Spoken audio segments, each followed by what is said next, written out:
Hello everybody, this is a tips and tricks video on how to use the killer John Doe. This video was kindly requested by the Suchi. For a simple disclaimer, I'm not the best at using John Doe, so what I'm saying here is just what's helping me to play. With that settled, let's get on to the video. When spawning in a map, if the map is flat and has no obvious looping place, I would first off use digital footprint on any generator I see. I would recommend placing your digital footprint on obvious generator spots, so people like new players would go to them faster.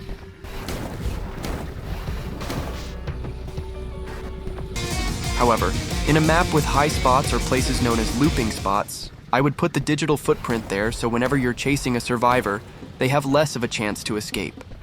Here's an example of the player going into my digital footprint, so it's easier for me to caught up with them.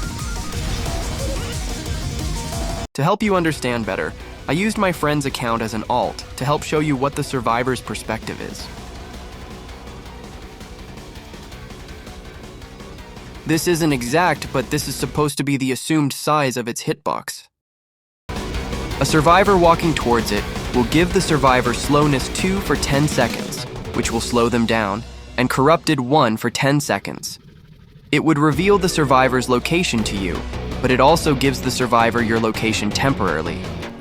It also slowly decreases the survivor's health by 19 HP. To show you how it affects the chase, this is before and after with odd and with digital footprint.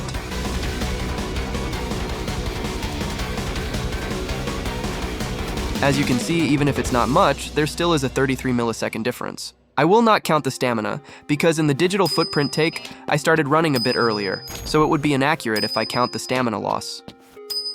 After I'd set 1 to 2 digital footprints, I'll use 404 error to locate where the survivors are.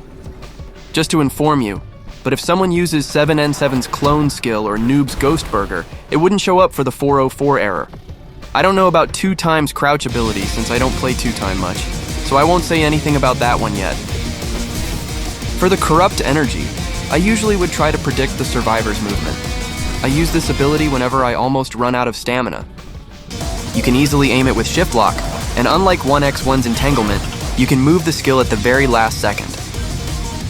It's kinda hard to get used to if you're new to John Doe, but sooner or later if you keep trying, you'll get the hang of it. What I would recommend for newer John Doe players is that you can still use the corrupt energy to cut off the survivor's path, limiting their movement. For your default slash, I wouldn't recommend casually going forward and slashing in a straight motion. My simple reminder is that John Doe's slash is pretty slow compared to other killers, meaning that they are pretty easy to predict. Instead, I recommend you to do a slight circle motion with your thumbstick if you're on mobile. If you're on PC, I would recommend quickly clicking WDSAW on your keyboard when you slash for the circling motion. This is to also slightly help against jukers.